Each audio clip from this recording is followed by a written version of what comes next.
여러분 반갑습니다. 오늘도 새벽 돌베개에 나오신 모든 성도님들을 주님의 이름으로 환영합니다.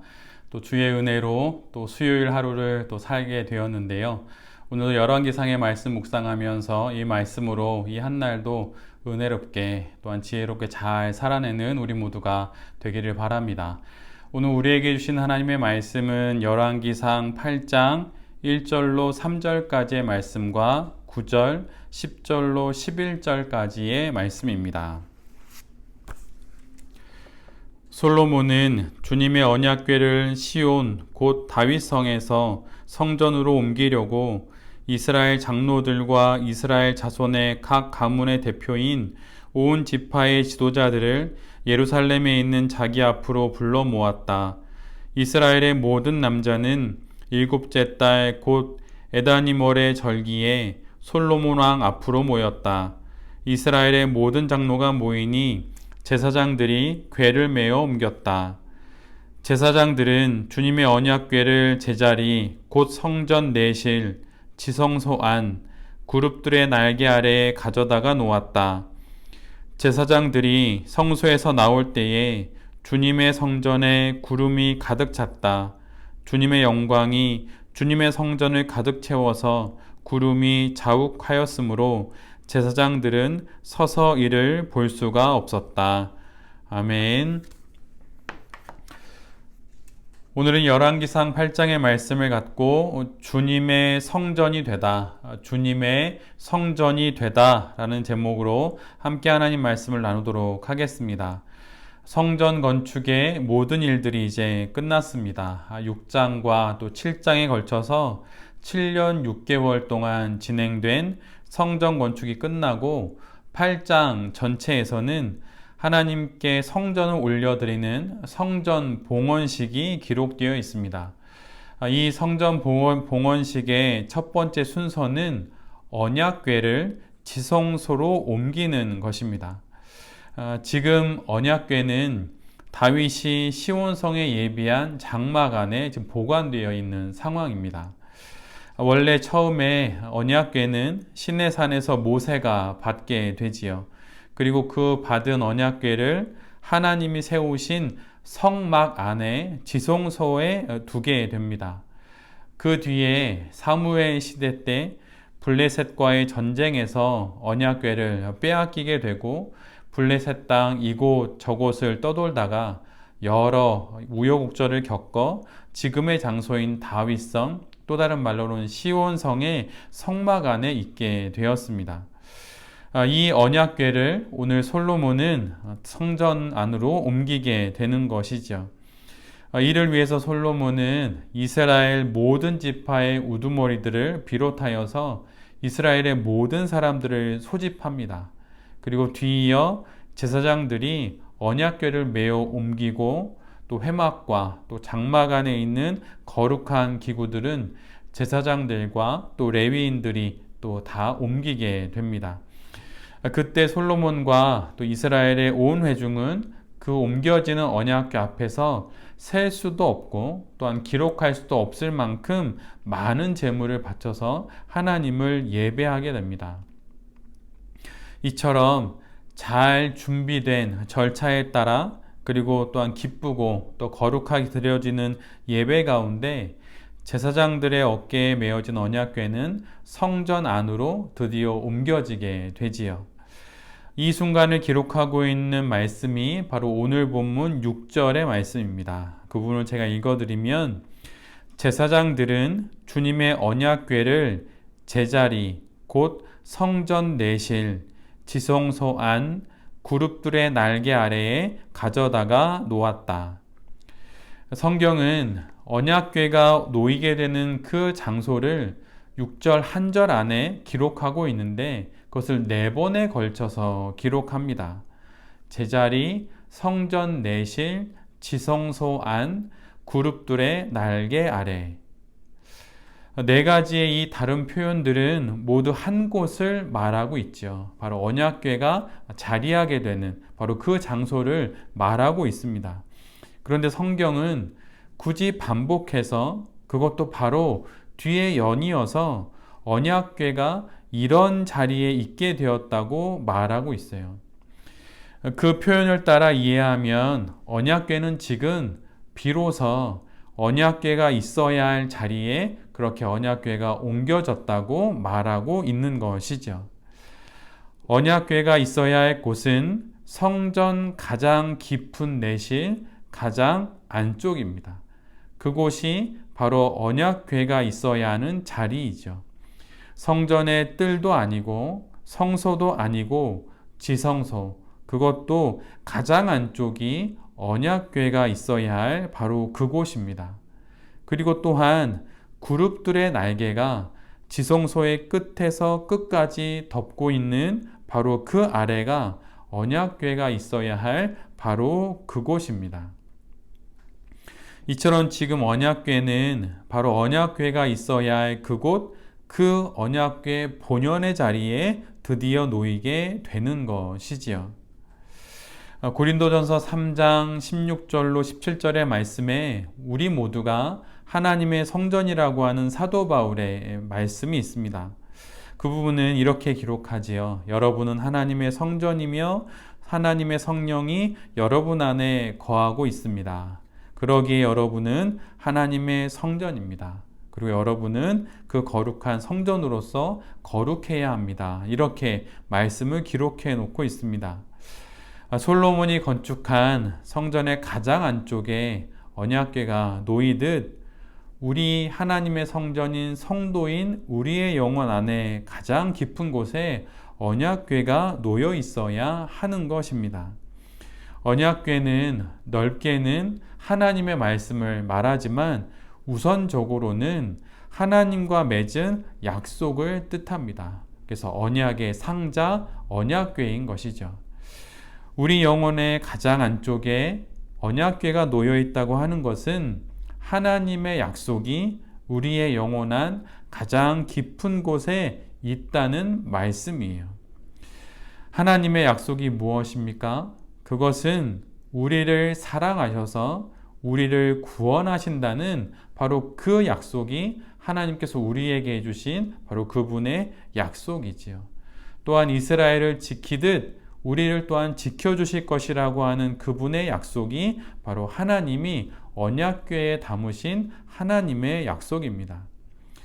언약궤는 우리는 소위 법궤, 마치 법의 준수 사항들이 기록되어 있는 그런 엄격한 규율로 가득 차 있는 그러한 언약궤로, 법궤로 이해를 하고 있는데, 실은 언약궤는 우리에게 하나님 말씀의 준수와 또한 하나님 말씀의 실천이라는 성도의 책임과 또한 의무를 상기시키기 전에 성도인 우리 모두에게 하나님의 변함없는 약속이 있음을 기억할 것을 요청합니다.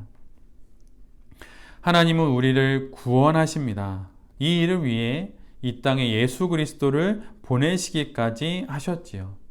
하나님의 이 사랑의 실천과 하나님의 이 사랑의 행동이 언약궤로 약속되어지고 있는 것입니다.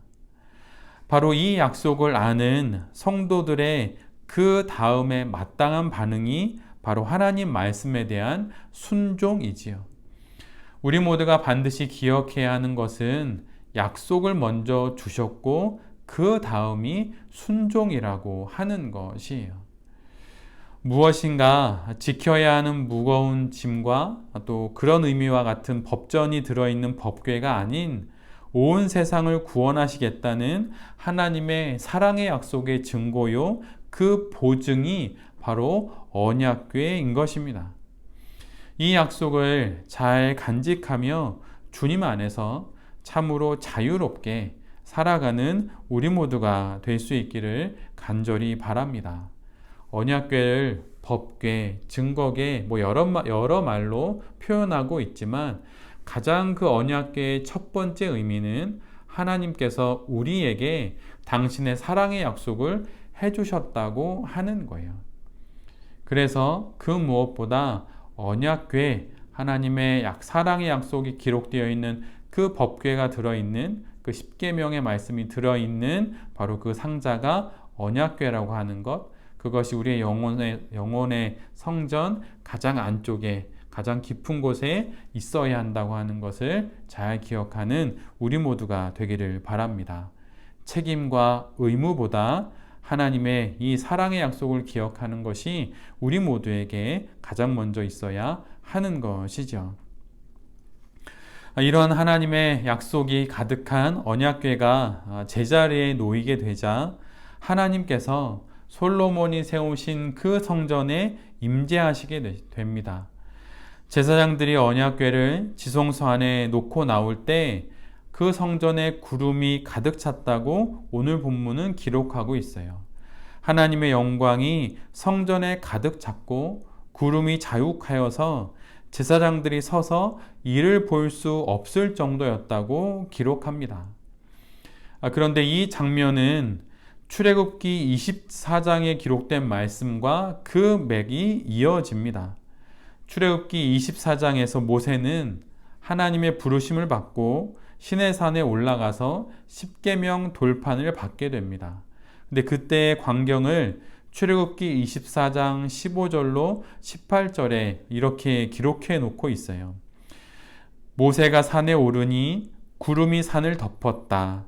주님의 영광이 시내산 위에 머무르고 엿새 동안 구름이 산을 뒤덮었다.